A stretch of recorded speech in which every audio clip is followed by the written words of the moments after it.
Oval ടെസ്റ്റിൽ ഇന്ത്യക്ക് നാടകീയ വിജയം. 6 റൺസിന് ഇംഗ്ലണ്ടിനെ തോൽപ്പിച്ചു. ടെസ്റ്റ് പരമ്പര സമനിലയിൽ. മുഹമ്മദ് സിറാജിന് 5 വിക്കറ്റ് നേടാനായി. ഒറ്റക്കൈയിൽ ബാറ്റുമായി ക്രീസിൽ. വിവരങ്ങളുമായി ന്യൂസ് ഡെസ്കിൽ നിന്നും VS കൃഷ്ണരാജ് ചേരുന്നു. കൃഷ്ണരാജ്, ഇന്ത്യക്ക് ഇത് അഭിമാന നേട്ടം തന്നെയാണ്. നാടകീയമായ വിജയം എന്ന് തന്നെ വിശേഷിപ്പിക്കേണ്ടി വരുന്നു. 6 റൺസിന് ഇംഗ്ലണ്ടിനെ മലർത്തിയടിക്കുന്നു. കൂടുതൽ വിവരങ്ങൾ കൃഷ്ണരാജ്. വിനോദ്, ഒരു ഘട്ടത്തിൽ അമ്പെ പരാജയപ്പെടും എന്ന് തോന്നിപ്പിച്ച ഇടത്തു നിന്നാണ് ഇന്ത്യ വിജയം പിടിച്ചു വാങ്ങിയത് എന്ന എടുത്തു പറയേണ്ട കാര്യം. 4 വിക്കറ്റ് നഷ്ടത്തിൽ 317 റൺസ് എന്ന ശക്തമായ നിലയിലായിരുന്നു ഇന്നലെ ചായയ്ക്ക് പിരിയുമ്പോൾ ഇംഗ്ലീഷ് ടീം. അതായത് വിജയത്തിലേക്ക് അതിവേഗം അവർ എത്തുന്നു എന്ന അവസ്ഥയിലേക്ക് എത്തി. 317 നിന്ന് 374 അധിക ദൂരമില്ലല്ലോ. അപ്പോഴും വിശ്വസ്തനായ ഹാരി ബ്രൂക്സും ജോ റൂട്ടും 2 താരങ്ങൾ അനായാസം ബാറ്റ് ചെയ്തുകൊണ്ടിരിക്കുന്ന സമയമാണ്. പക്ഷേ അവിടെ നിന്നാണ് ഇന്ത്യ ഈ മത്സരം പിടിച്ചെടുത്തത്.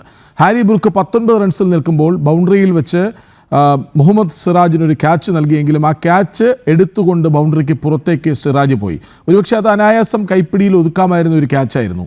എന്നാൽ സിറാജ് ബൗണ്ടറി ലൈനിലേക്ക് തൊടുന്നു, അമ്പരന്ന് നിൽക്കുന്നു. കാരണം ബ്രൂക്കിൻ്റെ ക്യാച്ചാണ്. അതിനുശേഷം 2020 ശൈലിയിലാണ് ബ്രൂക്ക് ബാറ്റ് വീശിയതും ഇംഗ്ലണ്ടിനെ അനായാസമായ വിജയത്തിലേക്ക് എത്തിപ്പിക്കും എന്ന് തോന്നിപ്പിച്ചതും. അവിടെയാണ് സിറാജ് എന്ന താരം തൻ്റെ മികവിനൊപ്പം ഒരു നിർബന്ധം കൂടി മനസ്സിൽ തീരുമാനിക്കുന്നത്. ഈ മത്സരം ജയിച്ചേ തീരൂ, ഈ മത്സരത്തിൽ വിക്കറ്റ് എടുക്കുക, ഇന്ത്യയെ ജയിപ്പിക്കുക എന്ന് തൻ്റെ ഉത്തരവാദിത്തമാണെന്ന് സിറാജ് ഉറച്ച തീരുമാനമെടുക്കുന്നു. അത് മത്സരശേഷം പറഞ്ഞതാണ്. ഏതായാലും അതിനുശേഷം സിറാജിൻ്റെ കണ്ണഞ്ചിപ്പിക്കുന്ന പന്തുകൾ അതിവേഗത്തിൽ ബാറ്റ്സ്മാനെ എപ്പോഴും പ്രതിരോധത്തിലേക്ക് കൊണ്ടുപോകുന്ന തരത്തിൽ സിറാജ് പന്തെറിഞ്ഞു. അതിന് കൂട്ടായി പ്രസിദ്ധ് കൃഷ്ണ എന്ന യുവതാരം കൂടി ചേർന്നതോടെ ഇംഗ്ലണ്ട് വെള്ളം കുടിച്ചു എന്ന് തന്നെ പറയേണ്ടി വരും. പിന്നീട് അങ്ങോട്ട് കൃത്യമായ ഇടവേളകളിൽ ഇംഗ്ലീഷ് വിക്കറ്റുകൾ വീഴുകയായിരുന്നു. ബ്രൂക്ക് പുറത്താകുന്നു, ബഥേൽ വരുന്നു, ബഥേലിനെ പുറത്താക്കുന്നു. അതിനുശേഷം ജോ റൂട്ടും പുറത്താകുന്നു. ജോ റൂട്ട് പുറത്താകുമ്പോൾ 35 റൺസിന് വേണം. 4 വിക്കറ്റുകളുണ്ട്. പക്ഷേ 3 വിക്കറ്റുകളെ എടുത്താൽ തന്നെ ജയിക്കാം. കാരണം 4ാമത്തെ ബാറ്റ്സ്മാൻ ക്രീസിൽ വരില്ല എന്ന് ഇന്ത്യ തീരുമാനിക്കുന്നു.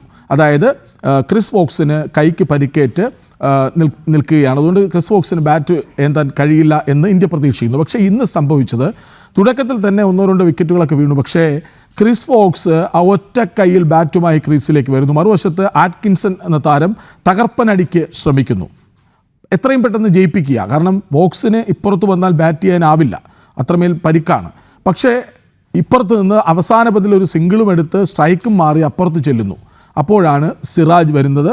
1 വിക്കറ്റ്, ജയിക്കാൻ അവർക്ക് 7 റൺസ്. സിറാജിൻ്റെ അത്യുഗ്രൻ അതിവേഗ പന്ത് പ്രതിരോധിക്കാൻ ആറ്റ്കിൻസൺ ആകുന്നില്ല, ക്ലീൻ ബൗൾഡാകുന്നു. അങ്ങനെ 5 വിക്കറ്റ് നേട്ടം സിറാജിന്, ഒപ്പം അഭിമാനകരമായൊരു വിജയം ഇന്ത്യക്ക്. അതാണ് ഇന്ന് ഓവലിൽ കണ്ടത്. ഒരിക്കൽ കൂടി പറയട്ടെ, തോറ്റുപോയ കളി എങ്ങനെ ജയിക്കാമെന്ന് കാട്ടിത്തരികയായിരുന്നു ഇന്ത്യ എന്ന കാര്യത്തിൽ ഒരു സംശയവുമില്ല. വിനോദ്, ഈ വിജയം ആർക്ക് അവകാശപ്പെട്ടതാണ് എന്ന് ഒറ്റ വാക്കിൽ പറയാൻ കഴിയുമോ? മുഹമ്മദ് സിറാജിന് 5 വിക്കറ്റ് നേടാനായി എന്നുള്ളത് വലിയ നേട്ടം തന്നെയാണ്. അതേപോലെ തന്നെ കൃഷ്ണരാജ് പറയുന്നു, ഒറ്റക്കൈ ബാറ്റുമായി ഇറങ്ങിയ ക്രിസ് വോക്സിൻ്റെ മികവാർന്ന പ്രകടനം. അപ്പോൾ ഈ നേട്ടം ആർക്ക് എന്ന് ഒറ്റ വാക്കിൽ പറയാൻ കഴിയുമോ? നമ്മൾ കഴിഞ്ഞ മത്സരത്തിൽ നമ്മൾ കണ്ടതാണ്, ഋഷഭ് പന്ത് എന്ന താരം ഗുരുതരമായൊരു പരിക്കേറ്റിട്ട് പോലും ക്രീസിൽ വന്ന് കളിച്ച് അർദ്ധ സെഞ്ചുറി നേടി ഇന്ത്യയെ സമനിലയിലേക്ക് കൊണ്ടുപോകുന്നതിൽ നിർണായക പങ്കുവഹിച്ച ആളാണ്. അപ്പോൾ അത് ഒരു വശമാണ്. പക്ഷേ ഇത് എങ്ങനെയും ജയിച്ചേ തീരൂ എന്ന അവസ്ഥയിൽ വിജയം അരികെയാണ് എന്ന് തോന്നിപ്പിക്കുന്ന നിമിഷം ഒരാൾ തൻ്റെ സ്പോർട്സ്മാൻ സ്പിരിറ്റ് കൊണ്ട്, തൻ്റെ ബാറ്റ് ചെയ്യാൻ പറ്റിയില്ലെങ്കിൽ പോലും ഏത് വിധേനയും ടീമിന് പിന്തുണ നൽകാനാകും എന്ന ആത്മവിശ്വാസത്തോടെയാണ് ക്രിസ് വോക്സ് വന്നത്. ക്രിസ് വോക്സിന് കൈയടിക്കാതെ വയ്യ. കാരണം ഋഷഭ് പന്തിന് വേണ്ടി നമ്മൾ കൈയടിച്ചതാണ്. ഋഷഭ് പന്തിന് 2 കൈകൊണ്ടും ബാറ്റ് ചെയ്യാനാകുമായിരുന്ന ഘട്ടത്തിലാണ് ക്രീസിൽ വന്നത്. ഇത് ഏത് വിധേനയും ടീമിനെ ജയിപ്പിക്കാനാകും എന്ന പ്രതീക്ഷയിൽ പിന്തുണ നൽകുകയായിരുന്നു ക്രിസ് വോക്സ് ചെയ്തത്. രണ്ടും 2 കാര്യമാണ്. ഇനി വിനോദ് ചോദിച്ച ചോദ്യത്തിലേക്ക് വന്നാൽ, ആരുടേതാണ് ഈ പരമ്പര എന്ന് ചോദിച്ചാൽ യുവ ഇന്ത്യയുടേതാണ് എന്ന ഒറ്റവാക്കിൽ പറയേണ്ടി വരും. നമുക്ക് എടുത്തു പറയാൻ ഒത്തിരി പേരുകളുണ്ട്. ഇപ്പോൾ ക്യാപ്റ്റൻ ഗിൽ ആദ്യമായി ഒരു പരമ്പരയ്ക്ക് പോകുന്നു. അതാകട്ടെ സ്വന്തം നാട്ടിലല്ല, ഇംഗ്ലീഷ് സാഹചര്യങ്ങളോട് ഇന്ത്യക്ക് എല്ലാ കാലത്തും പൊരുത്തപ്പെടാൻ കഴിഞ്ഞിട്ടില്ല. അവിടുത്തെ സീം സ്വിംഗ് ചെയ്യുന്ന പന്തുകളെ പ്രതിരോധിക്കുക അത്ര എളുപ്പമല്ല. പക്ഷെ അവിടെ ക്യാപ്റ്റൻ ലീഡ് ചെയ്യുന്നു മുന്നിൽ നിന്ന്. അതായത് സെഞ്ചുറികൾ അടിക്കുന്നു, ഡബിൾ സെഞ്ചുറി അടിക്കുന്നു. എപ്പോഴും മികച്ച പ്രതിരോധം കോട്ട പടുത്തുയർത്തി ഇന്ത്യൻ ടീമിനെ തൻ്റെ കൈക്കുള്ളിൽ ഈ ടീമിൻ്റെ ഭാവി സുരക്ഷിതമാണ് എന്ന് തോന്നുന്ന തരത്തിൽ മുന്നിൽ നിന്ന് നയിക്കുകയാണ് ക്യാപ്റ്റൻ.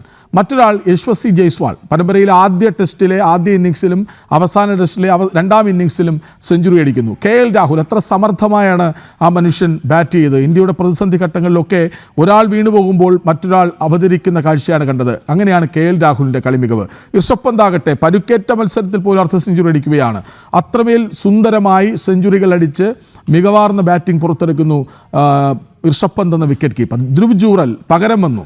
ജൂറലാകട്ടെ തന്നാൽ കഴിയും വിധം ഒരു മികച്ച പ്രകടനം കാഴ്ചവെക്കാൻ ജൂറലിനായി. അങ്ങനെ എല്ലാ തലങ്ങളിലും മികവുറ്റ ഒരു പിടി താരങ്ങൾ ഉണ്ടായിരുന്നു എന്ന കാര്യത്തിൽ സംശയമുണ്ട്. ഇനി എടുത്തു പറയേണ്ട രണ്ട് പേരുണ്ട്. രവീന്ദ്ര ജഡേജ ഒപ്പം വാഷിംഗ്ടൺ സുന്ദർ. ഇന്ത്യ കണ്ട ഏറ്റവും മികച്ച രണ്ട് സ്പിൻ ഓൾറൗണ്ടർമാരായി ഞങ്ങളിതാ വളർന്നു കഴിഞ്ഞു എന്ന് കാണിക്കുകയാണ് ഈ രണ്ടു പേരും. സെഞ്ചുറി അടിക്കുന്നു, അർദ്ധ സെഞ്ചുറി അടിക്കുന്നു. നമ്മൾ ഓർക്കേണ്ട ഒരു കാര്യം, അവസാന വിക്കറ്റ് അപ്പുറത്ത് പ്രസിദ്ധ് കൃഷ്ണയെ നിർത്തി വീരോചിതമായ ഒരു അർദ്ധ സെഞ്ചുറിയാണ് വാഷിംഗ്ടൺ സുന്ദർ ഈ പരമ്പരയിൽ ഈ മത്സരത്തിൽ നേടിയത്.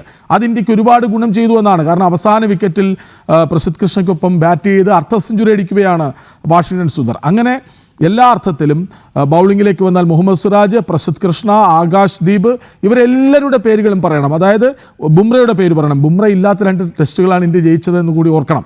ഏതായാലും ബുംറയുടെ അസാന്നിധ്യത്തിൽ പോലും ഇവിടെ ഞങ്ങൾക്ക് ആവനാഴിയിൽ ബൗളിംഗ് അസ്ത്രങ്ങളുണ്ട് എന്ന് തോന്നിപ്പിക്കുന്ന തരത്തിൽ മികവുറ്റ പന്തറിച്ചിലാണ് ഈ മുഹമ്മദ് സിറാജ്, ആകാശ് ദീപ്, പ്രസിദ്ധ് കൃഷ്ണയൊക്കെ കാഴ്ചവെച്ചത്. അതുകൊണ്ട് തന്നെ ഭാവിയിലേക്കൊരു ടീം എന്ന തരത്തിൽ നമുക്ക് യുവ ഇന്ത്യ എന്ന ഒറ്റ വാക്കിൽ ഈ ടീമിനെ വിലയിരുത്തി ഈ വിജയത്തെ സമനിലയെ വിജയതുല്യമായ പരമ്പര നേട്ടമായി തന്നെ നമുക്ക് കാണേണ്ടി വരും. ഒരു സംശയവും വേണ്ട. ഈ ടീമിനെ എല്ലാവരും കരുതിയിരുന്നോളൂ. രോഹിത് ഇല്ലാത്ത, കോഹ്ലി ഇല്ലാത്ത, ബുംറ ഇല്ലാത്ത ഈ ടീം ഒരു പക്ഷേ KL രാഹുലും ഋഷഭ് പന്ത് ഒരു പരിധിവരെ ജഡേജ ഈ 3 താരങ്ങളാണ് കുറേയെങ്കിലും സീനിയർ താരങ്ങൾ എന്ന് വിശേഷിപ്പിക്കാനാവുന്നത്. മറ്റെല്ലാവരും പുതിയ, ക്യാപ്റ്റൻ പോലും അധിക മത്സരങ്ങൾ കളിച്ച് പരിചയമുള്ള ആളല്ല. അങ്ങനെ ഒരു ടീം ഇതാ തലയെടുപ്പോടെ നിൽക്കുന്നു. വരാനിരിക്കുന്നത് വലിയൊരു മാറ്റത്തിൻ്റെ കാറ്റേറ്റ ഇന്ത്യൻ ടീമായിരിക്കും എന്ന കാര്യത്തിൽ ഒരു സംശയവും വേണ്ട.